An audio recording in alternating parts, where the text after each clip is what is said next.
गाने को जितने लोग चुरा के या उठा के गा रहे हैं, उनसे मैं बस एक ही सवाल पूछना चाहूँगी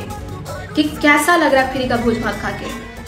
मैं भी मतलब क्या ही पूछ रही हूँ। अगर आप खेती नहीं करते हो, अनाज को काटते नहीं हो, बोते नहीं हो, या फिर खाना बनाते नहीं हो और फोकट का आपको मिल जाए थाली में भर के कि आओ लो खा। कब कौन सा कोई मैटर वायरल हो रहा है, कब कोई नया गाना आ रहा है मार्केट में कि हम उसको चुरा के तुरंत गा दें। ये नहीं देखना है कि अगले ने कितना मेहनत करा है, उसका भी एक तो लीजिए दोस्तों, फाइनली गाने चोरी को लेकर ब्यूटी पांडे अपनी चुप्पी तोड़ दिए हैं। इसके साथ ही ब्यूटी पांडे उन सभी सिंगरों से काफी प्यार से आग्रह किए हैं कि उनके सॉन्ग को चोरी न करे, क्योंकि इस सॉन्ग को बनाने में उन्हें काफी ज्यादा मेहनत लगा है। वैसे तो अभी भी काफी लोगों को यह लग रहा है कि यह वायरल मैटर खेसारी भैया का है, परंतु उन लोगों को जानकारी के लिए बता दी कि यह वायरल मैटर उनका नहीं है बल्कि ब्यूटी पांडे जी का है, जो कि एक उभरती हुई कलाकार है और काफी मेहनत के बाद इस वायरल मैटर को वह तैयार किए हैं। वैसे तो काफी लोग खेसारी टीम से बदला लेने के लिए इस सॉन्ग को कॉपी कर रहे हैं, परंतु उन लोगों को यह समझना चाहिए कि यह भी एक छोटे कलाकार का सॉन्ग है। वैसे तो भले ही यह सॉन्ग खेसारी भैया के साथ और अखिलेश कश्यप जी के चैनल से आया है, परंतु अखिलेश कश्यप जी इस सॉन्ग के ना ही राइटर है और ना ही खेसारी भैया का इस सॉन्ग से उतना ज्यादा लेना देना है।